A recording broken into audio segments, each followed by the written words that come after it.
¿Qué tal amigos y amigas de los medios comunitarios de Corape? Que tengan un excelente martes. Gracias por unirse a esta transmisión y por supuesto informarse junto a nosotros. A medida que avance la mañana, pues les vamos a ir compartiendo varios detalles informativos, así que quédense en este espacio. Por ahora vamos a desarrollar la entrevista del día y ya está con nosotros el asambleísta por Azuay, Leonardo Berresueta. Legislador, ¿cómo está? Buen día, bienvenido a este espacio. Buenos días, muchas gracias por la entrevista. Un placer estar aquí en Corape TV.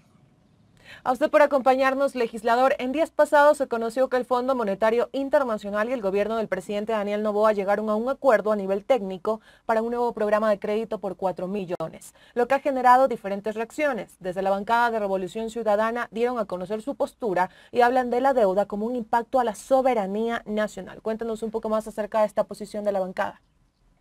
Mire, creo que es importante establecer que el endeudamiento que tenga un gobierno para poder cubrir déficits tiene que venir acompañado de un profundo contenido ideológico. Aquí pasa precisamente por saber cómo se administra la cosa pública, si es que condenamos al Estado a seguir endeudándonos cada vez más, o si tomamos las medidas económicas que se tienen que tomar pensando primero en la gente y no en los gerentes. Y en ese sentido consideramos que todo esta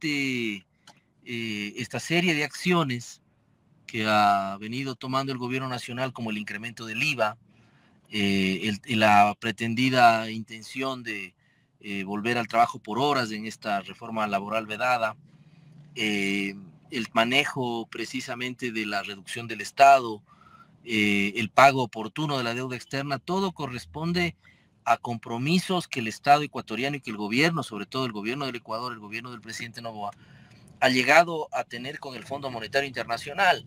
Y resultado de aquello es el tema del endeudamiento por 4.000 millones de dólares que, a decir del Fondo Monetario Internacional, podrán ser utilizados libremente en el país a efectos de poder tener obra pública o incluso el tema de la cobertura del déficit. Pero nosotros consideramos que en lugar de acudir y seguir endeudándonos ante el Fondo Monetario Internacional, seguir manejando el tema del endeudamiento y seguir entregando la soberanía ecuatoriana a los organismos multilaterales de crédito, como lo hemos hecho en estos últimos años de una manera absolutamente irracional. Son cerca de 80.000 millones de dólares la deuda entre deuda pública y deuda privada que tiene interna, digamos, externa e interna que tiene el país.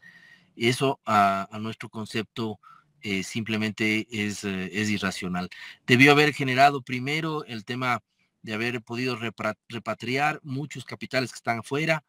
Se establecen estudios generales que cerca de 10.000 millones de dólares están fuera del país de capitales externos. No vamos a lograr traerlos todos, pero sí generar incentivos por lo menos para traer entre 1 y 2 puntos del Producto Interno Bruto. Segundo, tenemos un fondo que también está afuera, que está siendo absolutamente ocioso y que se puede ocupar y que se puede traer, que son cerca de 2.500 millones de dólares adicionales, y comenzar a mover la economía ecuatoriana e inyectar a la economía ecuatoriana entre 2.000 y 3.000 millones de dólares a la vena en crédito barato y demás. Pero cubrir déficit, pagar proveedores y pagar sueldos del sector público, lo único que está haciendo es darle la vuelta a un problema que no va a tener fin y que destapamos un hueco para tapar otro y cada vez el hueco se va haciendo más grande, ¿no? Asambleísta, y usted ha hecho referencia en este caso a los acuerdos que puede tener nuestro país, el gobierno del presidente Daniel Noboa con el FMI, de estos compromisos. Estos compromisos, ¿qué consideran ustedes podrían generar en Ecuador? Bueno, van a generar más pobreza, van a generar más desigualdad, van a generar más problemas económicos a la clase media y a la clase pobre de este país, que de por sí ya tiene problemas muy graves en económicos. El hecho de incrementar el IVA al 15% no es precisamente pues para el combate contra la delincuencia. No tenemos resultados efectivos del combate contra la delincuencia. Hay provincias en donde se ha incrementado el porcentaje de muertes violentas, como en el caso de la provincia de Los Ríos en un 25%, en Orellana el 100%, provincias del oriente ecuatoriano en donde se ha incrementado muchísimo las muertes violentas, y en el caso del austro ecuatoriano, provincias como Cañar, en donde se ha incrementado el 40%. Y no lo digo yo, lo dice la información que he solicitado oficial y formalmente al Ministerio del Interior y a la Policía Nacional. Esa información me ha sido entregada por parte del Ministerio del Interior y la Policía, y lo que le estoy diciendo son datos oficiales.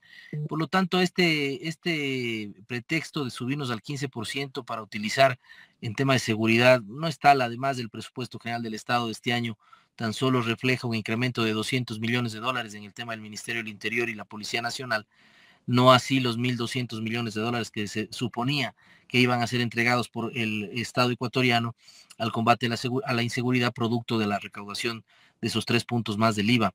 Por lo tanto, es una tomadura de pelo, lamentablemente, y utilizan las viejas prácticas neoliberales de meterle la mano al bolsillo a la gente para el incremento del IVA, poder solventar el déficit fiscal, hacer un aporte también de parte del Estado, recaudar más impuestos y quedar bien con el Fondo Monetario Internacional. Esto simplemente sigue siendo, insisto, una...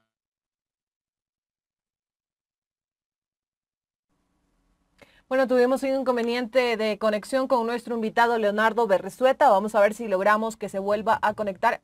Ahí sí, ¿me escucha, legislador? Y perdón, estamos con poca señal, no tenemos energía eléctrica tampoco donde vamos a llegar y por lo tanto nos toca hacerlo desde el vehículo. Eh, Creo, le decía, que el tema del incremento del IVA no es otra cosa que quedar bien con el Fondo Monetario Internacional y cumplir los compromisos que exige el Fondo Monetario para seguir haciendo desembolsos. Estamos cediendo soberanía sobre pretexto de pagar deuda y sobre pretexto de cubrir déficit. Asambleísta, y frente a estos desafíos financieros que tiene el país, que sin duda son preocupantes y son muchos, ¿qué se debe hacer también en este caso para dejar de acudir a organismos como el FMI, que desde el 2019 es nuestro principal prestamista?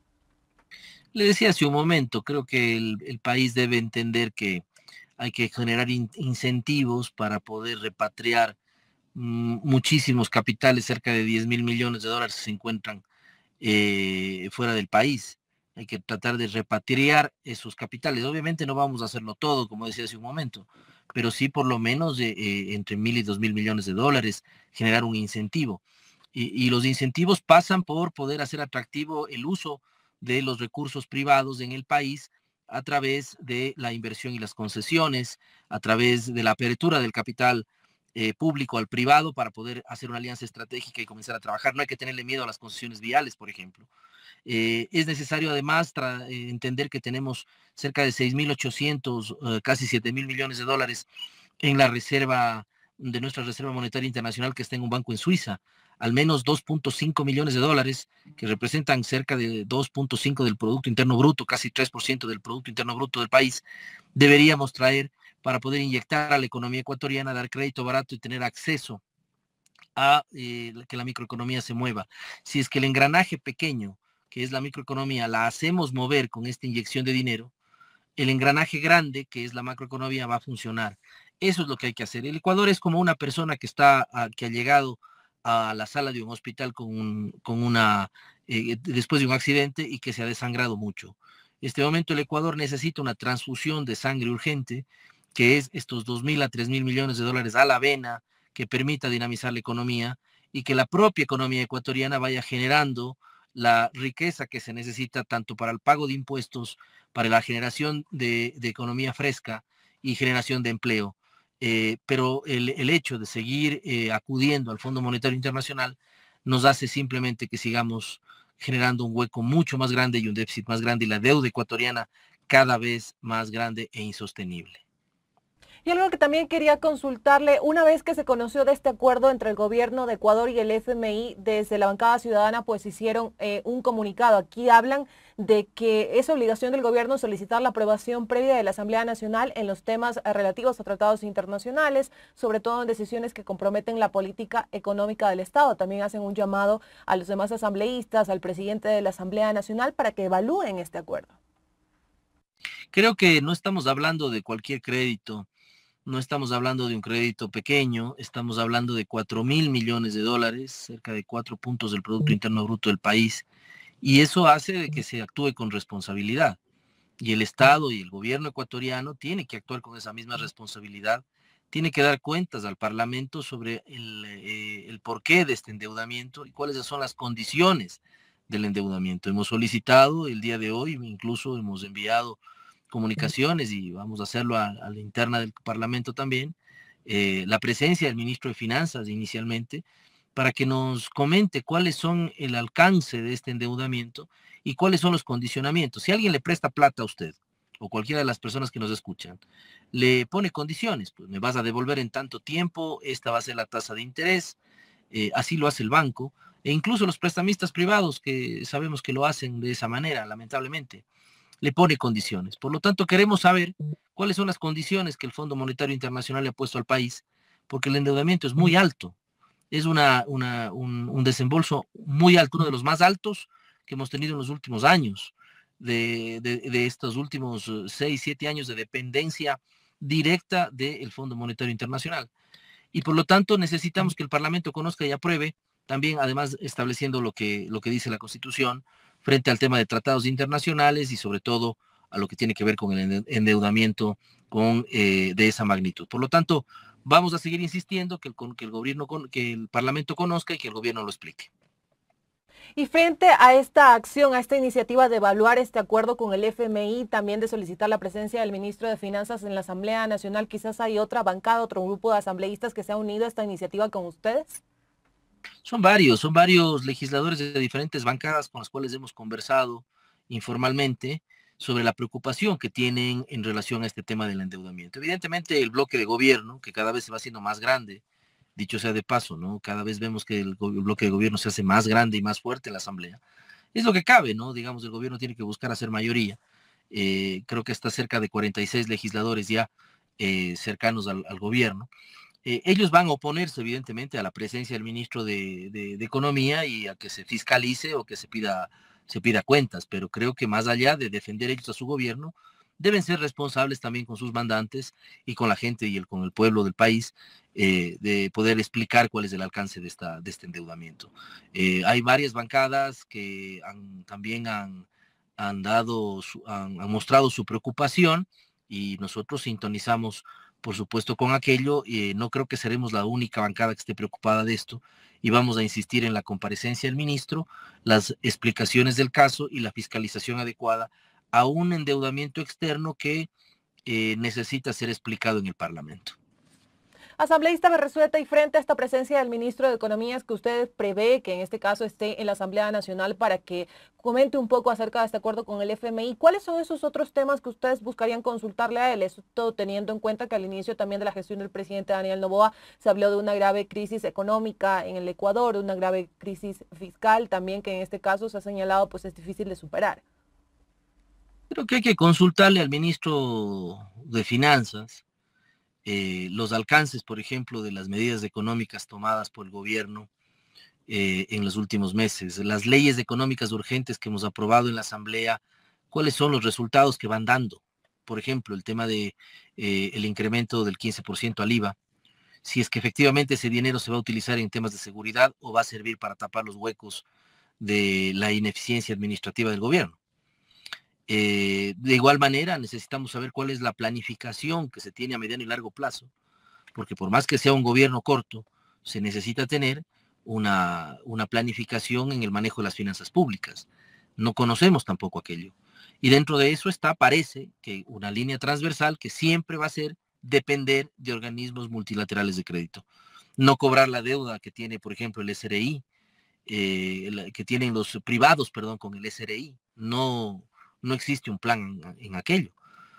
Todos esos temas y todos esos cuestionamientos necesitamos saber de parte del ministro de Finanzas y sobre todo también la deuda que sigue manteniendo con los gobiernos autónomos descentralizados, que hasta el día de hoy no ha sido cancelada en su totalidad. Ha sido cancelada parcialmente, pero en muchos casos, le voy a poner el caso de mi provincia, por ejemplo, el caso de la provincia de La Suay, a la prefectura de La Suay se le han pagado con bonos.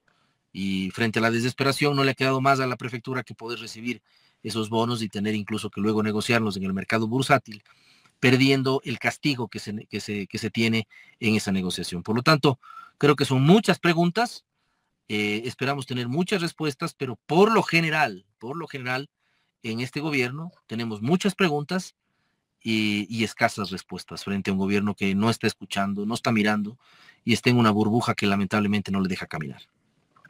Estamos concluyendo esta entrevista con Leonardo Berresueta, asambleísta por Azuay de la bancada Revolución Ciudadana. Muchísimas gracias por acompañarnos en este espacio de los medios comunitarios de Corapa a nivel nacional. Que tenga un excelente día. Le agradezco mucho y un gran abrazo a todos quienes nos miran y escuchan. Que pase bien, amigos y amigas. Con la entrevista del día nos vamos a una pausa. Sigan en sintonía de este espacio para que conozcan de los temas que se están desarrollando en el país.